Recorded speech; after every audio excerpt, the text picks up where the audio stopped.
Muchas gracias a Ana María Vera y a todas quienes se han presentado. A continuación les comento que se abre el chat para participar de este conversatorio. Tenemos dos opciones de participación. Una es que quieran directamente escribir su pregunta y yo voy a ser quien va a estar moderando el chat y las puedo ir leyendo.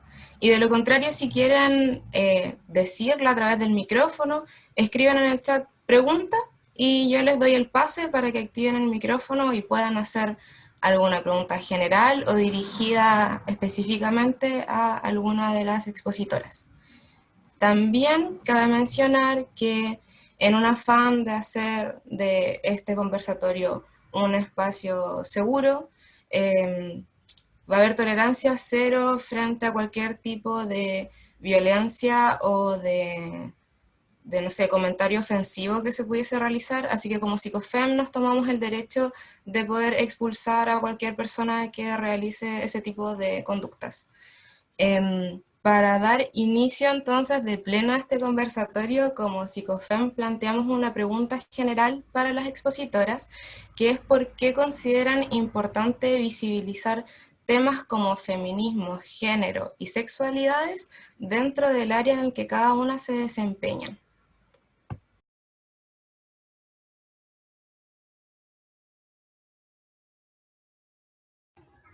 ¿Cómo lo hacemos? ¿Por el mismo orden o la que quiera? Si como deseen pueden ir contestando. Ya. Bueno, ya que hablé, lo voy a tomar. Me parece que es importante bueno, por lo que dijeron también Bárbara, Camila y Ana María, y porque de alguna manera el feminismo, la perspectiva de género está presente en todo lo que hacemos, ¿no? Es parte también de nuestra vida cotidiana. Entonces, por un lado, dejar esto fuera es extraño, ¿no?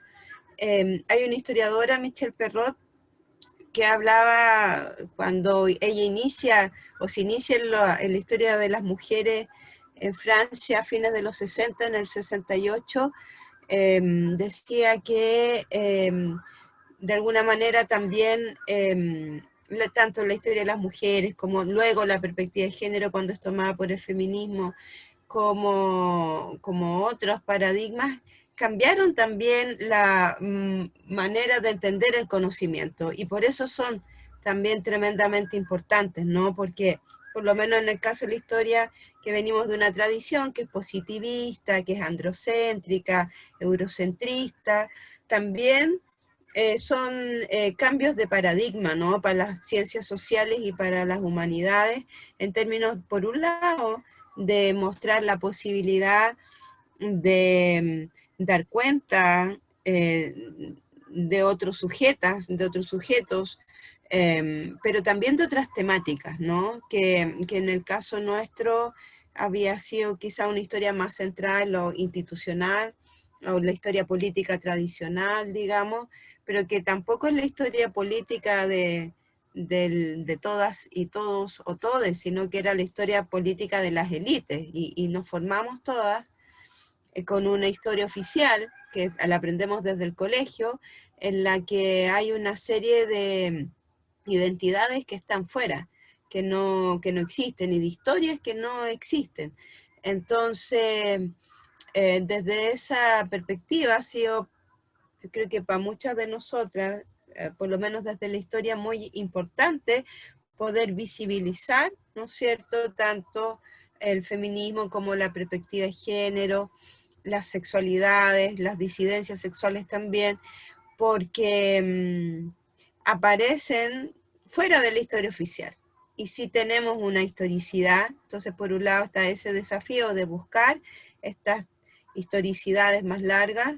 Con otras amigas hemos pensado más bien también en cómo trabajar en torno a la construcción de trayectoria o de genealogía feminista, porque si no aparece como que siempre fuera en el feminismo un empezar de nuevo, ¿no? Entonces te encuentras en distintos momentos como, oh, vamos a hacer la primera feria feminista. Y en realidad se han hecho varias, y siglos atrás. O el primer colectivo, o educación no sexista, ¿no? Tengo algunas compañeras cuentan que, y creo que yo misma, como las primeras cosas en torno a educación no sexista que estuve, yo creo que debe haber sido como en 94, 1994, en el siglo XX. Entonces, esta falta también de historia, de visibilización, de trayectorias, de genealogía, también nos lleva muchas veces a tener como que empezar siempre de nuevo, ¿no? Como si fuera siempre como si no tuvieran estas posibilidades o estas raíces más largas. Entonces, desde ahí me parece que es muy importante desde la historia. Ahora, en relación a la perspectiva de género, me gustaría también como hablar algo bien específico que tiene que ver con la historia, es que fue muy importante pensar la historia desde esta perspectiva, porque permite, y pensarla todavía porque permite pensar en las relaciones de poder, ¿no? Eso es lo que nos entrega la categoría de género. Poder mirar las relaciones de poder y cómo se han configurado las sociedades, las nociones en torno a lo que se entiende como genéricamente pertinente o como construcción de lo masculino y lo femenino, y cómo eso se transforma de una sociedad a otra, o en épocas también se ha transformado. Pero lamentablemente uno de los problemas que tiene la perspectiva de género es que se termina aplicando como sinónimo de mujeres, que Camila lo decía, por ejemplo, en el ámbito de la salud, ¿no?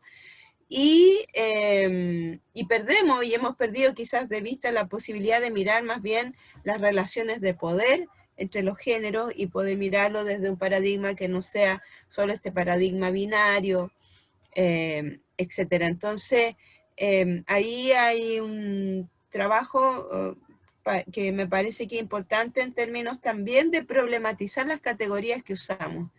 Y la categoría de género es una de las que ha estallado miles de veces, ¿no? Además, no viene del feminismo.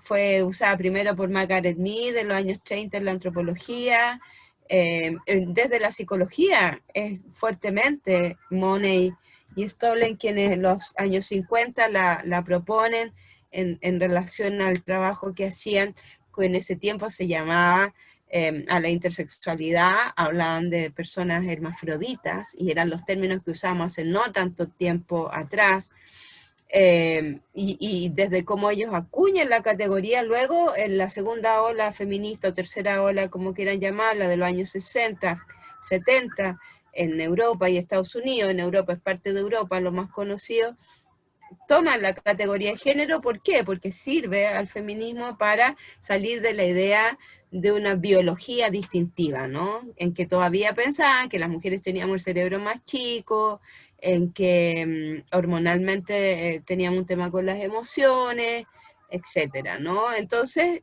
permite discutir con esta idea todavía de una biología determinante, pero ya a hoy día, al siglo XXI, en que también los propios avances de la ciencia han permitido ver esto, estoy pensando en la neurociencia y en otras disciplinas que han permitido también mirar esto desde muchas más aristas y perspectivas. Piensen ahí la revolución desde que hay resonancia magnética, ¿no? Que eso antes no había. Eso también ha permitido pensar y mirar cómo pensamos, etcétera, de muchas maneras. Entonces, es siempre importante también mirar las categorías que usamos, ver cuando están cuestionadas y ver si es que las seguimos usando, y si es que las seguimos usando, de qué manera, ¿no? Y bajo qué desafíos. Que es un poco lo que pasa con la categoría de género, y también en términos de las sexualidades, ¿no? Como pensar también desde la historia, el sexo y la sexualidad también ha sido construido históricamente, ¿no? Hasta el siglo XVIII, XIX también muchos pensamos pensaban que éramos un solo sexo, que todos los humanos éramos unisexual. Luego aparece la idea de los dos sexos, que hoy día también se queda corta, ¿no? Entonces, o si piensan cuando se descubre entre comillas, ¿no? Pero cuando como toda la anatomía del clítoris recién aparece y se valida científicamente en los años 90 del siglo XX, es súper poco tiempo atrás. Entonces, un poco pienso lo que decía Camila, porque en EPES, que es mi otra pega, también trabajamos en torno a derechos sexuales y reproductivos. Entonces, también ahí hay todo un ámbito que es muy interesante, pero que por lo menos desde la historia también se ha visto bastante poco, ¿no? Y entonces es una historia todavía bastante heterosexista, que presenta grandes desafíos para amigas y amigos que hoy día están trabajando en torno al mundo LGTBIQ, más como desde estas trayectorias históricas también. Pero ahí hay cosas muy interesantes que se están investigando hoy día.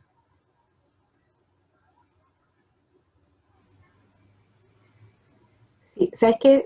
¿Puedo continuar? ¿Ya terminé? Sí, gracias. Sí, mira, bueno, cuando escuchaba ahora también a Estela, me acordaba también de un artículo que leí justamente de la Miss Perrot, que decía que buscáramos el hilo oculto que une los movimientos de mujeres a través de la historia y de los diferentes lugares. Y eso me hace mucho sentido, me ha hecho mucho sentido todo el tiempo, ¿no? Es como casi como, yo diría como que se me puso casi como una obsesión aquí en la cabeza todo el tiempo, pensar cómo justamente desde los feminismos, desde las mujeres también, debemos más bien buscar unirnos, ¿no? Tener una fuerza común para justamente poder lograr eh, y erradicar toda la forma de desigualdad y discriminaciones, porque si no, la verdad es que mientras los movimientos se van disgregando, la verdad es que eso hace mucho perder fuerza, y cuando hablamos también del feminismo, como decía Estela, no está esto de mirar, es una perspectiva crítica, ¿no? A cómo se distribuye en la sociedad y en la cultura, que es un poder que claramente está desigualmente distribuido. Y ahí, bueno, como me ha tocado trabajar principalmente en servicios públicos, donde se trabaja con política, ¿no? Y ahora también en la Universidad de la Frontera está con establecer políticas, pero también hay justamente el trabajo que se hace son trabajos, si bien estás en un espacio académico, pero sí son trabajos políticos, ¿ya? En el sentido de que uno tiene que estar, ¿verdad?, negociando, instalando temas, ¿verdad?, viendo cómo puedes de alguna manera relevar lo que estás haciendo, darle la importancia que tiene, los recursos, no solamente humanos, sino que también financieros que se necesitan, ¿no? Entonces, eso tiene mucho y todo el tiempo esto de poder, de tensión, ¿no? Entonces, además que y lamentablemente, ¿no?, que todavía, y sobre todo en espacios como esto, como eso, como en la universidad, o también espacios más críticos tradicionales, todavía sigue siendo súper mal mirado el tema del feminismo. Yo que es súper complejo. O sea, yo me acuerdo que una vez me tocó estar en un seminario cuando estaba en el Servicio Nacional de la Mujer como directora, y me presenté como feminista. Y resulta que había un connotado funcionario público, abogado de otro servicio, y después dijo que a él no le parecía que uno se presentara desde trincheras, ¿ya? Entonces, miren el imaginario que está instalado ahí, ¿no? O sea, que estamos en una trinchera, un espacio de la guerra, ¿no? Cuando uno se instala en una trinchera y te tienes que cubrir de los enemigos. Entonces, ¿cómo se empieza a instalar ahí el estereotipo, ¿no?, de la feminista que está peleando, ¿no?, y que viene aquí también a conquistar otro lugar que tenía otro, como en la guerra, ¿no? Entonces, yo creo que estamos en un momento donde afortunadamente, a mi parecer, el feminismo ha ido agarrando una fuerza que es maravillosa, desde las mujeres jóvenes, las mujeres adultas. Yo creo que basta ver cuando ocurren las marchas del 25 de noviembre, el 8 de marzo, ver si hay mujeres que hay, ¿no? Mujeres discapacitadas, mujeres inmigrantes, niñas, jóvenes, adultas mayores. O sea, es algo que ha logrado calar mucho más profundo. Todavía esta carga que está instalada, ¿no?, de que el feminismo es es de alguna manera una postura política que lo que quiere es aquí estar como, que si bien puede ser, ¿no? Pero que estar en una lucha o en una guerra con otros, yo creo que justamente es lo que también cuesta desmantelar, cuesta desmontar. Porque, claro, si bien efectivamente estamos cuestionando estas lógicas de poder tradicionales, los privilegios que están súper instalados, ¿verdad? Y que generalmente lo tienen los hombres, pero también que cuando hay mujeres que están en espacios de privilegio, la verdad es que la solidaridad de género tampoco está, muchas veces. Entonces es complejo, o que bien se ve todavía que la meritocracia, ¿no? De que nosotras tenemos que si a una le cuesta mucho, bueno, tiene que jugársela por alcanzar el espacio que a otras tanto les costó también. Yo lo veo al revés, ¿no? Yo digo, pucha, otras trabajaron tanto porque nosotros estemos aquí, abramos más espacio y demos todas las posibilidades para que las otras sigan, ¿no? O sea, aquí esto es como abrir espacios para todas, entonces tenemos que ir abriendo más espacios para todas las mujeres, no por el espacio que existe y sacar a otras, sino que cómo tenemos más para que podamos compartirlo en esta necesidad también de que haya diferentes miradas también con una perspectiva más igualitaria. Y también justamente en el espacio de trabajo, lo que yo estaba haciendo, bueno, en el magíster que hice eso con la universidad y era en el doctorado que estoy haciendo, y ahí es donde está como también como un interés que tengo bien profundo ahora y que tiene que ver también con el trabajo que, bueno, Anita ha trabajado también los temas de violencia, ¿verdad? Que yo creo que la verdad es que cuando uno tiene la posibilidad bien dura de estar en los testimonios de las mujeres, de estar en los juicios del homicidio, la verdad es que son experiencias, yo creo que son muy marcadoras, y a partir de eso lo que estoy haciendo ahora es investigar las sentencias por femicidio, porque justamente la sentencia y lo que establece el Poder Judicial también a través de sus sentencias son de alguna manera acciones pueden ser pedagógicas, ¿no? O pedagógicas en sentido contrario, por decirlo de alguna manera, ¿no? Cuando un femicida no tiene una pena, digamos, al hecho, ¿no? Al asesinato, o cuando se expone la vida sexual de las mujeres, los procesos, por ejemplo, ¿no? Las víctimas buenas, las víctimas malas, y cómo eso también se va en el imaginario y se va reproduciendo determinada forma de relacionarnos, creo que es fundamental, ¿no es? Ahora, claro, no es inocuo y no es, digamos, tampoco fácil entrar a mirar un poder del Estado, como es el Poder Judicial, pero creo que es necesario, o sea, el feminismo, y además también lo que desde la perspectiva que al menos a mí me interesa hacerlo, como los análisis críticos del uso, nos obligan a ponernos desde esa mirada, ¿no? O sea, nos ponen desde una mirada crítica a observar lo que está pasando en la sociedad. Eh, y además también, claro, ahora si bien la ley de femicidio se amplió, ¿no? Para aquellas personas o las mujeres que son asesinadas en condición de su género, entonces hay un desafío importante para que sea igualdad sustantiva y no solamente escrita en la ley, que eso nos pasa mucho también, que además también estamos llenos de leyes, otro problema en nuestro país, o sea, estamos aquí, para todo queremos ley, cuando aquí además en realidad el problema es que cuando vamos parcelando las leyes se quita la mirada de que la violencia es estructural y los jueces al final de cuentas lo que empiezan a hacer es a mirar caso a caso y también se empieza a observar la violencia como hechos delictivos, no que no respondan a violencia estructural, a ver lo que pasa en los medios de comunicación, que ha costado sacarlos de la crónica roja, femicidios, por ejemplo. Pero pueden no estar en la crónica roja, pero las fuentes a las cuales recurren los periodistas son puras fuentes policiales y judiciales. Entonces eso nos devuelve a que sí, se sigue mirando como hechos delictuales, no como lo que son, que es violencia estructural por razones de género. Entonces, yo creo que es fundamental la perspectiva de género y la perspectiva feminista y poder tener también además esa convicción que hay que tener también bien firme, ¿no? Para estar en esos espacios donde todavía, y yo creo que falta harto, todavía se nos critica, o como les decía yo con mi ejemplo de la trinchera, todavía se ve como, no se ve bien, no está bien visto.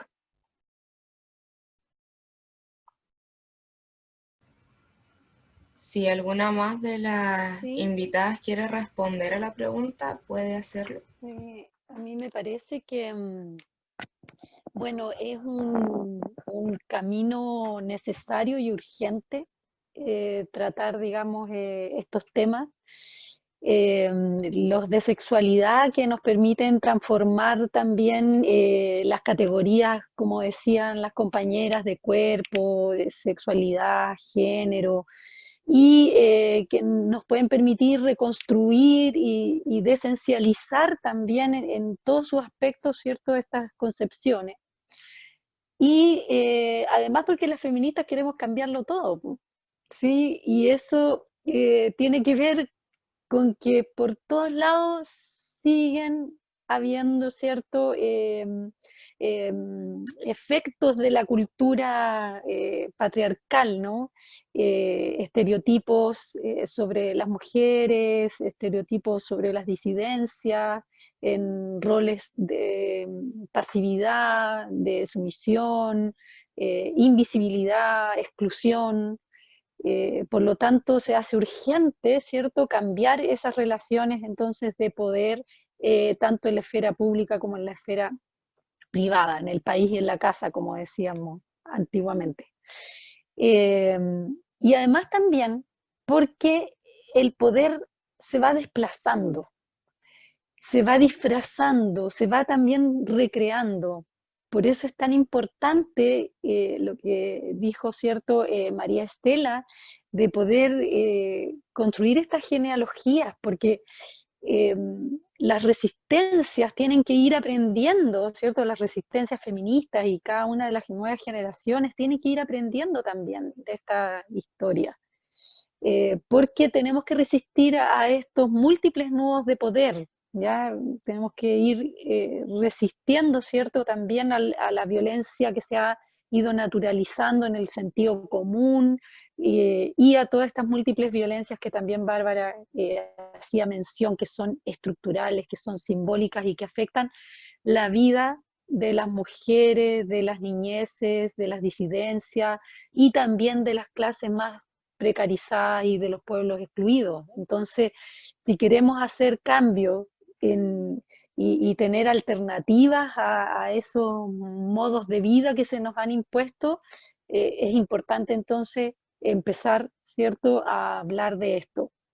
Porque el feminismo y todos esos conocimientos nos permiten también levantar prácticas que son distintas, organizar los cuidados también de manera diferente, lo que decimos las feministas, ¿cierto? La ética, ¿no?, de los cuidados y nos permite entonces poder instalar nuevas visiones de la protección a la vida de todos, ¿no? Eh, y ahora en pandemia nos hemos dado cuenta lo central, ¿cierto?, que es ya poder fortalecer, ¿cierto?, la ayuda mutua a las comunidades de aprendizaje, formas cooperativas de organizarnos y una visión, ¿cierto?, entonces más integrada del buen vivir, ¿ya? Entonces por eso es urgente.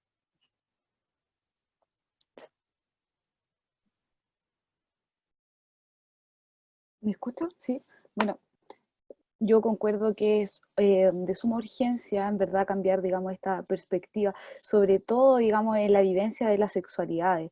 Y como bien lo decía ahí María Estela, de hace muy poco, de hecho, se empezaron a hablar sobre derecho sexual y derecho reproductivo. Y a pesar de que hace muy poco se estén hablando de estos temas, están siendo muy vulnerados en la actualidad. O sea, vemos muchos casos de violencia en el pololeo, de cómo las usuarias, los usuarios, les usuarios jóvenes, cómo el sistema de salud no está preparado para hacer una atención de calidad en todos los sentidos, digamos, a estas corporalidades que son diferentes. ¿Qué está pasando con los usuarios, les usuarios trans en el sistema de salud? La gente no está acudiendo al sistema de salud porque tiene miedo, porque algunos tienen miedo, algunos tienen desinformación. Y bueno, y si no acudimos al centro asistencial, y si no somos autocuidadores de nuestra salud, y no hay una promoción adecuada, la gente y las mujeres se están muriendo más, ¿ya? Bueno, aunque históricamente los hombres han muerto mucho más que las mujeres, desde el primer minuto de morir, digamos, tiene como más posibilidades de morir un recién nacido del sexo masculino. Y también como es tan interesante desde el minuto de nacer, cómo la sociedad y inmediatamente los padres y todo, desde el funcionario que hace la atención de este parto, recibe a este recién nacido, ya hay una predisposición de cómo se va a recibir a esa corporalidad, y cómo también algo muy interesante de lo que pasa en Chile cuando nace un ser de un genital ambiguo. ¿Qué pasa ahí? ¿Cuántas mutilaciones clitorianas han habido? ¿Qué está pasando? Encuentro que también es de suma urgencia, desde mi perspectiva no tan académica, porque como les comentaba, yo soy nuevecita, el tema de cómo vamos a empoderar a estas jóvenes. Yo he escuchado muchos relatos de repente de mujeres que se autoconvocan y me invitan a hablar de temas de sexualidad, de cómo son violentadas desde el pololeo, y mujeres que se han educado. Es muy importante poder derribar estas barreras y también entregar herramientas entre nosotras mismas. Y bueno, yo creo que va para conversarnos mucho. Desde la sexualidad siempre ha habido mucha vulneración, desde la mujer, el tema de la liberación de los placeres también. No sé si alguna conoce ahí a Betty Onson, que es una gran mujer, que ella dice que la emancipación de la mujer parte de la liberación de los placeres. Eh, Así que eso, conocer también nuestros derechos sexuales y reproductivos.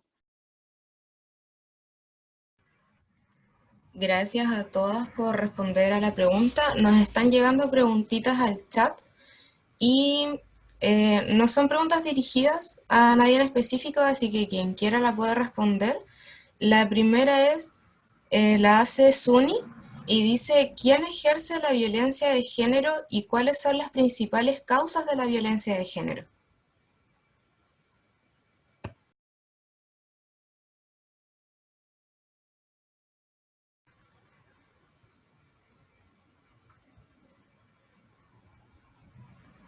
Quien quiera responderla puede hacerlo.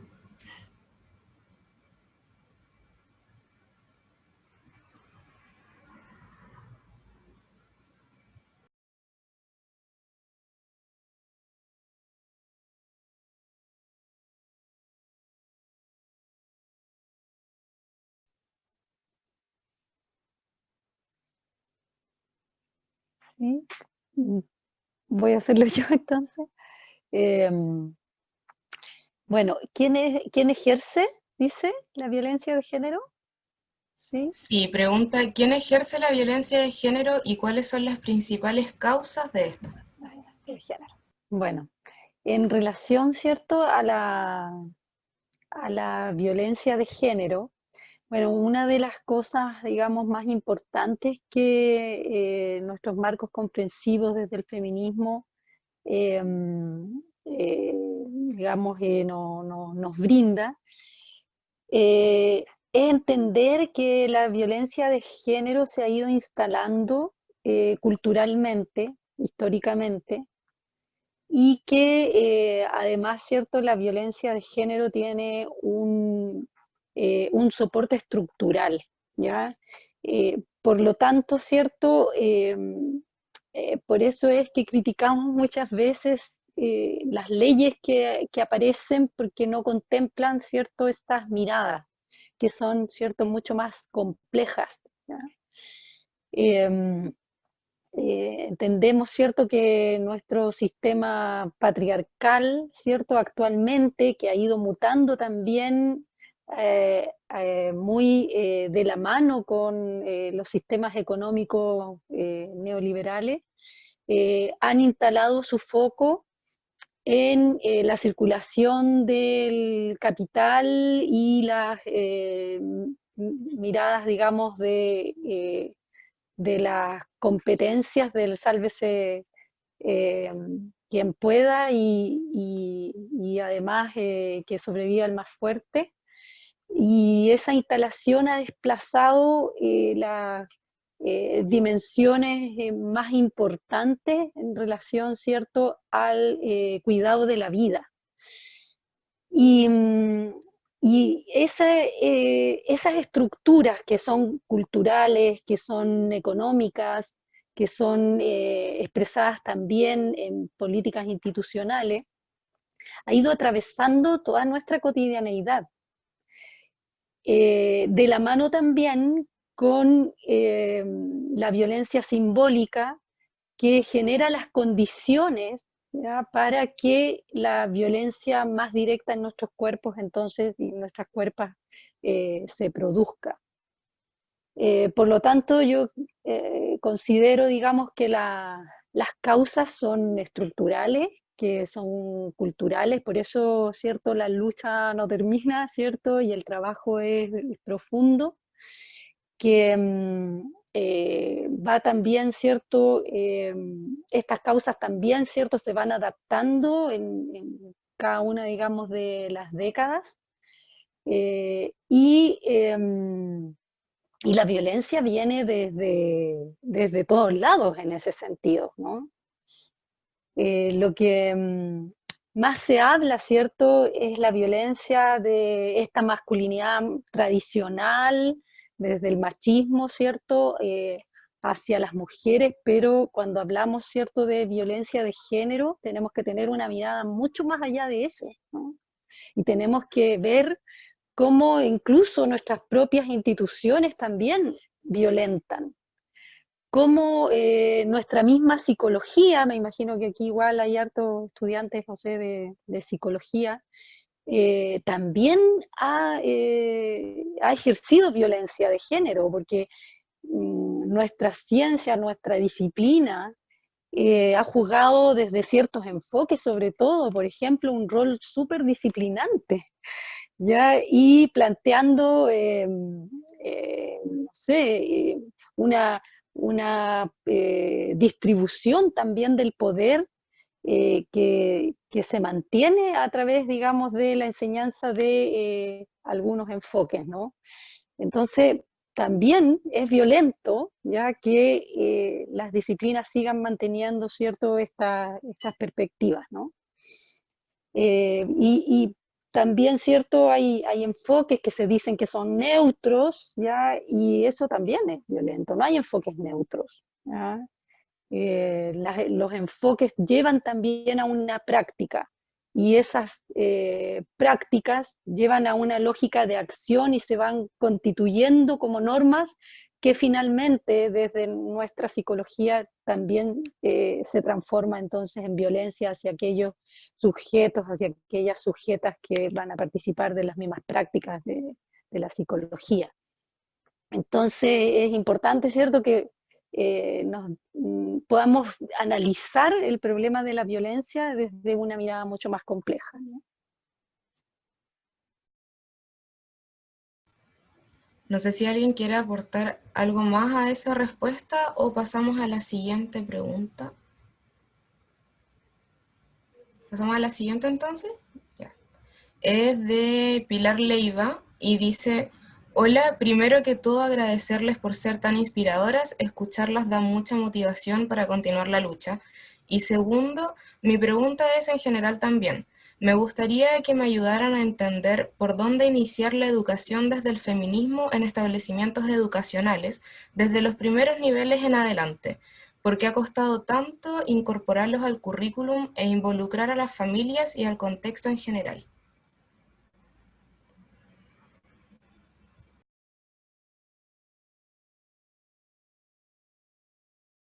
Sí, bueno, yo no soy primero ni educadora, pero creo que de alguna manera uno puede hacer algunas recomendaciones, ¿no? A partir también de la propia experiencia, ¿no? De lo que también nos ver en la educación, al menos a mí, de mis propios hijos, ¿no? Y de lo que uno puede hacer también en el hogar. Yo creo que aquí la verdad es que, como decía Pilar, es súper complejo, ha costado mucho, porque claro, decía Estela, ¿no?, que claro, la historia es androcéntrica, pero así todas las otras disciplinas también. O sea, si vamos a estudiar, por ejemplo, el lenguaje, la verdad es que si ustedes ven los libros que les tocan a los niños, principalmente la enseñanza básica, la mayoría no son libros de literatura que sean escritos por mujeres, por ejemplo. ¿ya? O seguimos leyendo libros que son todavía que marcan muchos estereotipos, ¿no? De mujeres y de hombres, aún. Entonces, yo creo que lo primero es revisar, hacer una revisión de qué estamos dando a los niños para leer, ¿ya? Para jugar. Hay también algunas experiencias también interesantes de cómo distribuir los espacios de juego incluso, ¿no? Los espacios de interacción de los niños y las niñas y los niños, porque si no también no se siguen en el juego, no se sigue reproduciendo los roles. Entonces, yo creo que hay que hacerlo desde primero y además también con alianzas con otros, o sea, y con otras. Yo creo que aquí es importante también desde quien pueda estar en el espacio educativo, generar alianzas con otras personas que puedan de alguna manera tener esta complicidad, ¿no? De poder instalar justamente desde la lógica de las lecturas, desde la lógica del juego, desde la lógica también de quien pregunta, o sea, ¿cómo valoras tú a las mujeres? Yo, por ejemplo, les voy a contar una experiencia, porque yo creo que todas estas cosas las puedes mirar porque justamente te pusiste los lentes de género y no te los sacaste más. El año pasado fui a una charla del profesor Massa, el famoso profesor Massa astrónomo, al colegio de mis hijos. Y bueno, las preguntas principalmente fueron puros niños. O sea, no principalmente, fueron puros niños, varones. Y al final ya llevábamos mucho, y las preguntas, bueno, eran fueron como 5. Y no pasaba ninguna mujer. Y al final una niña levanta la mano, pero ya era tarde y no la dejaron hacer la pregunta. La única niña, la única que quiso levantar la mano para preguntar. Bueno, y como yo fui a decir a la directora, le fui a decir a la directora del colegio. Dije, ¿sabes qué? Le dije, esto no te fijaste, porque también ya a lo mejor no se dio cuenta. No sé si te fijaste, pero aquí preguntaron solo hombres. Sí, pero nosotros siempre le damos la oportunidad a la niña. Aquí no hay discriminación de género. Sí, pero cuando una niña levantó la mano, cerraron la actividad. Es que era el tiempo. Sí, pero quizás cuánto rato estuvo ella esperando. Primero a lo mejor, yo me paso rollos, como soy periodista, me encanta imaginar mi historia. A lo mejor ella estuvo tratando de elaborar preguntas, a lo mejor no tenía, estuvo agarrando fuerza todo el rato, ¿no? Hay muchas cosas que podrían haber pasado a esa niña hasta que se levantó su mano. ¿Y qué pasó? No, tú no preguntas. Entonces, yo creo que hay tantas cosas que podemos desde la educación ir transformando y le podemos cambiar la vida a una niña, o a un niño también, ¿no? También en otro ámbito, o sea, si un niño, seguimos aquí con las cosas súper instaladas de que la gimnasia rítmica las niñas nomás. ¿Qué pasa si un niño quiere hacer gimnasia rítmica, por ejemplo, en el colegio? Entonces, también nosotros hacemos y abordamos, y no es fácil para Pilar, claramente no es fácil, pero yo creo que aquí hay que partir con alianzas estratégicas, complicidades desde los espacios de la escuela, desde profesores, profesoras, apoderados también, ¿no? Conversar con los niños y las niñas de los roles que han tenido las mujeres también, de los hombres que se han salido también de los modelos tradicionales, súper importante, de los hombres que veamos películas, veamos Billy Elliot, por ejemplo, ya que estamos hablando de ballet, por ejemplo, ¿te fijas? Ahora hay una película súper entretenida que está en Netflix, la Enola Holmes, no sé si la han visto. Entonces hay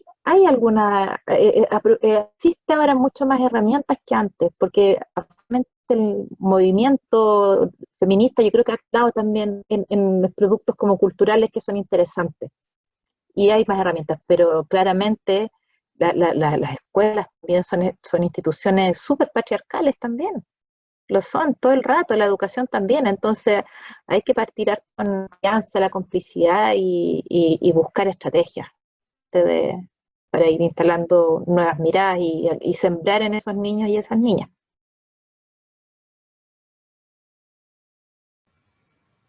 No sé si alguna invitada quiere complementar en algo la respuesta.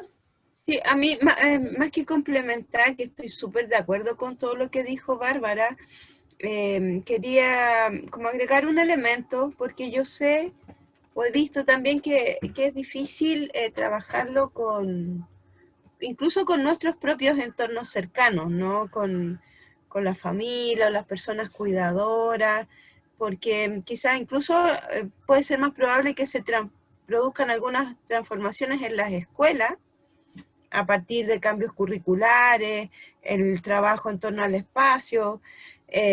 Por ejemplo, es súper claro cómo los niños varones ocupan todo el espacio en el recreo, con el fútbol. Ahí se ocupa todo el espacio y las niñas terminan en los márgenes, como dando vuelta en pedazos chiquititos. Entonces, incluso desde muy niña vas ocupando menos espacio, entonces menos vas a sentirte con legitimidad para pedir la palabra o para hablar, que era súper conmovedor el ejemplo que contaba Bárbara, porque todavía pasa mucho, ¿no? O si levanta la mano niños y niñas, parece que todavía las profesoras y los profesores le damos primero la palabra a los niños, ¿no? O cómo eso sucede también en determinados ramos.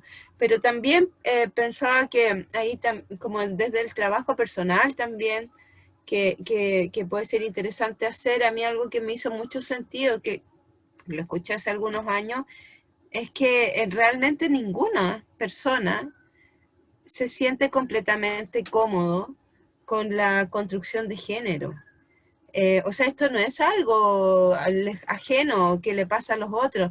Nadie se siente completamente parte de un género, entendido como una construcción determinada en torno a lo masculino y lo femenino. O sea, a todas hay algo que nos incomoda de lo que se dice que debieran o no debieran hacer las mujeres o cuando éramos niñas, y eso probablemente lo sentimos muy temprano, que en algún momento nos dijeron, o no sé, pues no te subas a ese árbol, cierra las piernas, no te pongas esa ropa, compórtate de tal manera, etcétera, y eso nos generó incomodidad. Entonces nunca, y para los varones es lo mismo también. O sea, si te dicen de niñito, en algún momento te dijeron que no podías llorar y tú tenías pena o tenías dolor, eso es tremendo. Y también genera incomodidad. Entonces creo que de alguna manera es importante apelar a eso también, a que cada una de nosotras, cada una de nosotros podamos pensar en cómo se han instalado estas nociones más tradicionales de género, qué es lo que no nos gusta de ellas, cómo nos han hecho infelices en algunos aspectos. Quizás hay otras cosas que nos gustan y está bien, pero nunca es el paquete completo el que nos gusta, porque el paquete completo es súper marcado por estereotipos y por diferencia. Entonces, creo que eso es algo importante. Y lo último que diría en el espacio preescolar, que también estaba mencionaba ahí en la pregunta, hoy día lo hablamos con una otra estudiante en la mañana de pedagogía, creo que es súper importante terminar con esta tradición que tenemos, por ejemplo, de llamarle tía a las educadoras de párvulos, ¿no? O nana a las trabajadoras de casa particular, tío o tía a las personas del furgón escolar, tío o tía a la persona del aseo del negocio. O sea, ahí estamos también ejerciendo un acto que muchas veces es clasista, es jerárquico en términos de género también, ¿no? Y que ubica en lugares muy difusos también para los niños y las niñas, los niñes, en términos también de prevención de la violencia, ¿eh? Porque hay ojos, o sea, el tío se supone que alguien afectivo, y si me pasó algo con un tío o una tía en estos espacios también, es súper difuso cómo enfrentar eso, sobre todo si eres muy pequeño o pequeña. Entonces, también hay cosas de nuestra cultura que a veces son súper chicas, pero o que nos parecen chicas, pero que también es importante de transformar desde nuestros espacios más cotidianos, me parece.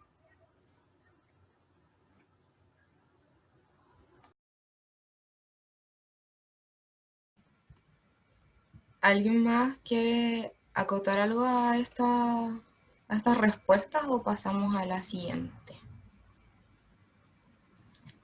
Vamos con la siguiente entonces. Esta va dirigida a Ana María Vera porque se enfoca en relación a salud mental. Y dice, hola a todas, me encantaron sus relatos. Con relación a salud mental, si ya las patologías mentales son de por sí estigmatizadas, ¿de qué manera las feminidades son afectadas por esta misma estigmatización a su percepción?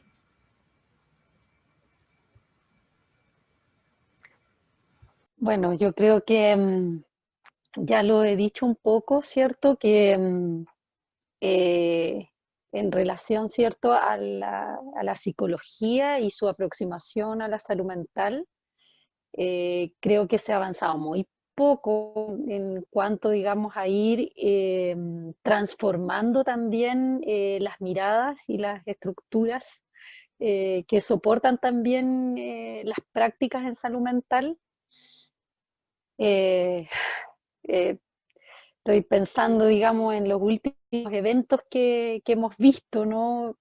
Cuando la subsecretaria de Derechos Humanos, hace muy pocas semanas, entonces habla de las terapias de conversión en el ámbito, ¿cierto?, de las sexualidades. Una persona que trabaja en derechos humanos, bueno, y que es parte, ¿cierto?, de los poderes gubernamentales. Entonces, vemos, ¿cierto?, que en términos de salud tenemos todavía mucho, mucho que hacer al respecto. Los profesionales de salud mental también, como prácticas, hemos tenido una carga importante respecto a imponer también formas también de diagnósticas que han sido tremendamente violentos y han clausurado finalmente las identidades de las personas. Y, y en muchas ocasiones yo es una de las conversaciones obligadas con los estudiantes, con las estudiantes, que es importante que desde la psicología nos preguntemos si continuar haciendo, digamos, este ejercicio de clasificación es realmente liberador y permite eh, una relación virtuosa hacia el bienestar, ¿ya? Y se siguen haciendo las cosas y seguimos, digamos, preparándonos para lo mismo. Y yo creo que es un conocimiento que ha sido peligroso y que tenemos que remirarlo, ¿no? Y que tenemos que deconstruirlo. Cuando yo decía hace un rato atrás lo disciplinante, el carácter y el rol disciplinante que ha tenido la psicología, está también situándose en el ámbito de la salud mental, ¿ya? Ahí necesitamos que esas prácticas podamos transformarlas y realmente podamos contribuir ya al bienestar de las personas, ¿no? Y de los colectivos, de las colectivas. Por otra parte, también los lugares donde nosotros trabajamos y donde hacemos salud mental, también son lugares que van reproduciendo estas lógicas dominantes de saberes y poderes, ¿cierto? Dominantes. Entonces, es complejo poder también transformar con nuestros enfoques también las instituciones donde nosotros entonces hacemos salud mental, donde trabajamos. Bueno, he tenido, digamos, en estos últimos meses una gran oportunidad de aprendizaje. Yo lo tomé como una oportunidad de aprendizaje a propósito de esto que estamos hablando, de participar en la mesa Saludablemente, que es una mesa que convocó el gobierno para poder levantar una política de salud mental en pandemia. Entonces estuvimos reunidos varias semanas ya con las principales sociedades de salud mental, de psicología, de medicina, más algunas universidades que también tienen un largo trabajo al respecto, más ciertos actores del Estado, para poder levantar una perspectiva y estrategias que nos permitan afrontar estos graves problemas de salud mental que y que estamos teniendo y que también se van a sobrevenir. Bueno, ahí me doy cuenta, ¿cierto?, que esta disyuntiva que tenemos, la feminista, respecto de enfrentarnos a estar en esos espacios de poder, por un lado, porque muchas veces, ¿cierto?, se consideran importantes desde nuestros organismos, desde nuestra sociedad, eh, y entender que son estructuras que están dominadas por una cultura ya más autoritaria, patriarcal o conservadora, por así decirlo. Y por otro lado, entonces, si no ir siempre por fuera, siempre, ¿cierto?, sustentándonos autónomamente, autogestivamente, y a riesgo también de quedar, ¿cierto?, muy, muy, muy marginada, ¿no? Pero bueno, fue una interesante experiencia y finalmente, digamos, cuando hoy día o mañana seguramente el presidente va a levantar, ¿cierto?, la política con sus resultados, pero hay dos sociedades que nos retiramos en el momento en que los agentes del Estado eh, tiraron, ¿cierto?, empujaron a este joven por el puente, resultando en un homicidio frustrado. Y nosotros esa misma semana estábamos trabajando políticas de salud mental para los adolescentes, las y les adolescentes. Entonces, la Sociedad Chilena de Psicología Comunitaria, que yo estaba representando en esa mesa saludablemente, y la Sociedad Chilena de Salud Mental Comunitaria, hicimos entonces nuestro reclamo y planteamos, ¿cierto?, esa gran contradicción de que por un lado, ¿cierto?, estamos levantando esta política y por otro lado, ¿cierto?, ni siquiera se están reconociendo las responsabilidades y por tanto entonces va a ser muy difícil poder hacer cambios, ¿no?, en el ámbito de los derechos humanos, ¿no? Y los derechos humanos sabemos que está íntimamente relacionada con, ¿cierto?, las posibilidades que tengamos de avanzar en salud mental y digamos, los serios efectos que tiene su transgresión en los traumas sociales, ¿no?, y colectivos. Así que todo nuestro discurso lo hicimos saber y renunciamos, y salimos de ahí y no vamos a firmar la política. Para que vean, ¿cierto?, que es complejo, ¿ya? Pero creo que al menos, ¿cierto?, poder colocar esto sobre la mesa en las instituciones, en las discusiones, tenemos la esperanza de que al menos puedan, ¿cierto?, removerse algunas conciencias. Bueno, eso, me fui a lo mejor, digamos, también a analizar la política y en mi tendencia. Le agradecemos también su respuesta y los comentarios que hizo son todos válidos. Seguimos con otra pregunta que hay en el chat de Catalina Burgos. Dice, hola, estuvo muy interesante todo. Mi pregunta es sobre un tema quizás más cultural que existe respecto de los estereotipos de niños. Por ejemplo, en mi familia el otro día peleé muy fuerte con una tía respecto a defender a mi hermana. Ella se sentía mal respecto a prestar unas cosas suyas que consideraba muy valiosas y se habían puesto a retarla porque no debía ser egoísta.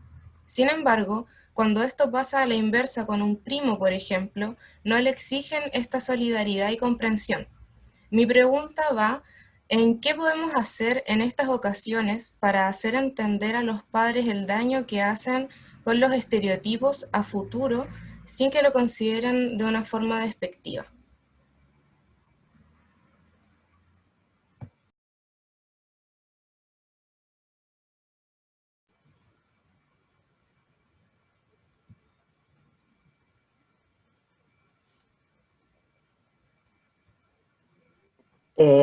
Bueno, Pilar, Catalina, perdón, Catalina, sí.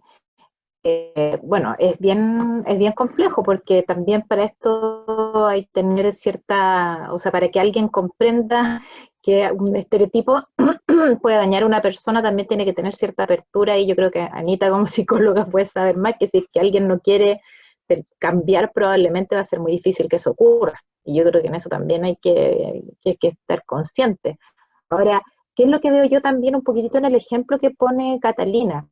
Que si ustedes se habrán dado cuenta también, a las mujeres nos suelen tildar mucho también de adjetivos muy positivos que finalmente nos terminan dañando mucho. Por ejemplo, acá, claro, aquí está, ¿por qué la niña tiene que compartir que ella debe ser solidaria? ¿Ya? Las mujeres somos solidarias, las mujeres somos eficientes, las mujeres somos confiables, ¿verdad? O sea, no, se han dado cuenta que nos cargan mucho, o por ejemplo, a mí me encanta trabajar con mujeres, son súper responsables, ¿verdad? Se van cargando mucho de estos como estereotipos positivos, como falsos positivos. Yo en realidad no sé cómo llamarlo, porque al final, ¿verdad?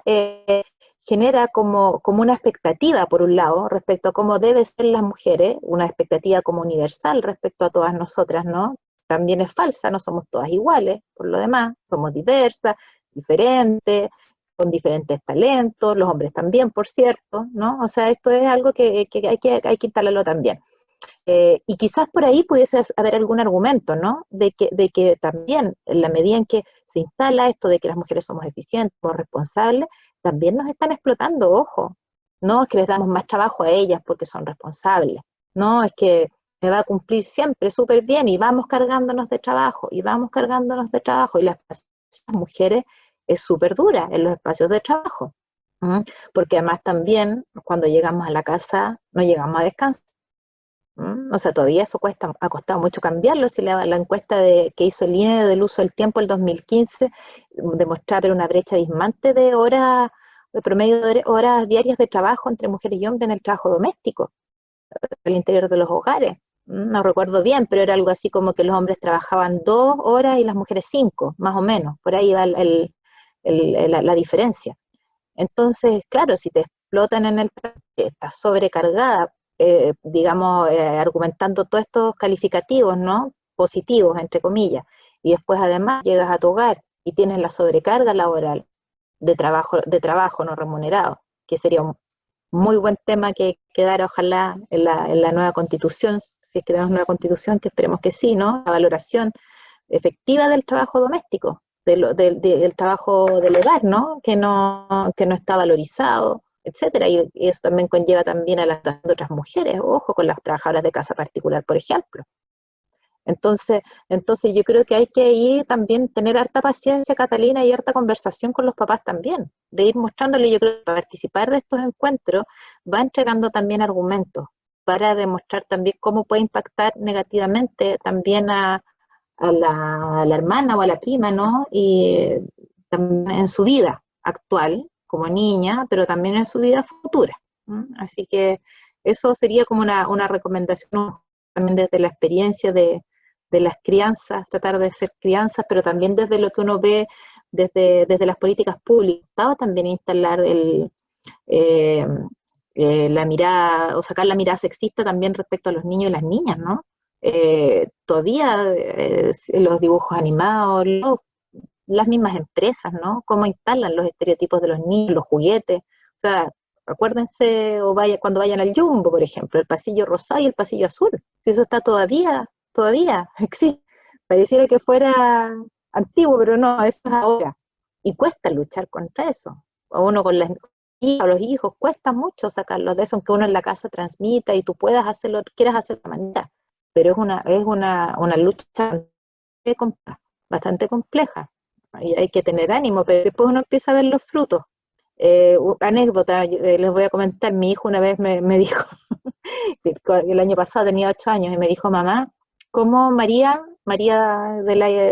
el imaginario católico, cómo María tuvo un hijo con Dios?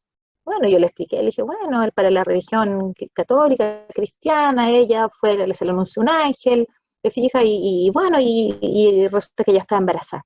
Y me dice: entonces, ¿Dios no le pidió permiso? ¿Cómo no le pidió permiso? Eso no se hace. Entonces ahí tú dices, ya, bien, vamos, sigamos. Entonces, puede ser que en algún momento las cosas no se entiendan, pero yo creo que hay que tener paciencia y yo creo que no hay que desfallecer tampoco. Hay que tener esperanza, como decía Anita María. Hay que tener esperanza. Importante, porque sacar la fuerza para seguir.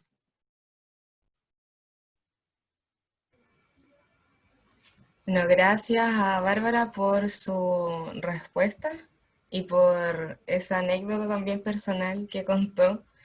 Y en honor al tiempo, creemos que vamos a realizar la última pregunta porque ya van a ser casi 2 horitas de conversatorio. La última la hace Nicole y va dirigida a Camila.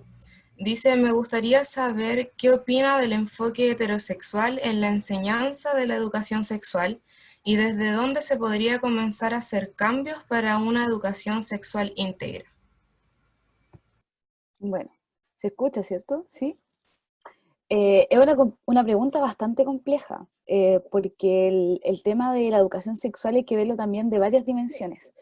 Generalmente cuando hablamos de educación sexual, siempre se piensa un acto penetrativo, o en los colegios, se va a hablar de educación sexual, y los padres atemorizados porque, poco más que le van a enseñar, digamos, al hijo o a la hija a tener sexo en sí. Inmediatamente, al hablar de educación sexual, se nos viene el pensamiento de una actividad sexual y que siempre es penetrativa. Entonces es una pregunta bastante compleja, pero también ahí va mi contrapregunta: ¿a quién le estamos, digamos, dando el rol actualmente en educarnos sexualmente a nuestros hijas, hijos e hijes? ¿Qué pasa en el sistema educacional? Cambian las reformas, pero ¿qué pasa con el docente que muchas veces le cuesta hablar de sexualidad? Ahí, como bien comentaba Bárbara contando su experiencia personal, ¿qué tan difícil se nos hace como los que son madre y padre el poder hablar de educación sexual con el hijo, hija, hije? Imagínense un docente en el sistema educacional chileno que tenemos, en el sistema público, que son 40 alumnos o más, cuando de repente el docente está solo. Entonces, ahí hay de verdad una materia, hay que trabajar mucho, a quién estamos destinando esta responsabilidad. Desde el tema de la salud hay un programa que se hace con adolescentes, hay una ficha que se llama una ficha CLAP, que es una ficha de diagnóstico en realidad como temprano del adolescente en toda la dimensión de salud, y en esa ficha hay un apartado exclusivo de educación sexual. O sea, no de educación sexual, sino como un diagnóstico de sexualidad. Y ahí se aprovecha, digamos, de que un profesional de la salud eduque al niño o niña. Pero ya es bastante tarde porque es la adolescencia, entonces este niño ya viene con información que muchas veces es de los círculos sociales entre amigos, amigues, ¿cierto? El mismo porno que está educando a nuestros hombres y nos está educando a todos y todas, en verdad. Y también el tema de cómo se pueden ir realizando estos cambios. Yo creo que los cambios parten por entender también a quién le estamos atribuyendo el rol de educarnos en sexualidad y también de cómo todos los medios, digamos, refuerzan esta idea de la sexualidad. Vemos en las mismas novelas, en horarios de repente 3 de la tarde, que se refuerza esta idea, digamos, de estas mismas películas, las 50 sombras de Grey, que el hombre tiene que ser así violento, que la mujer siempre va a ser el objeto, que la sexualidad siempre va a ser un acto penetrativo. No se nos habla del tema de los placeres, del conocimiento de las corporalidades, de la misma genitalidad. Hay mujeres que ni siquiera saben por qué orificio orinan o por qué orificio menstruan. Entonces hay que partir por ahí. Creo que la primera, digamos, lo más importante en esto es conocer nuestras corporalidades.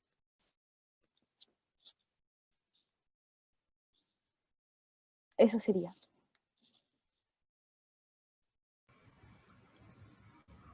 Ya con esto entonces cerramos el espacio de preguntas, más que nada por el tiempo, porque al menos yo no me di cuenta, pero pasó bastante rápido, y entonces no alcanzamos a hacer más preguntitas.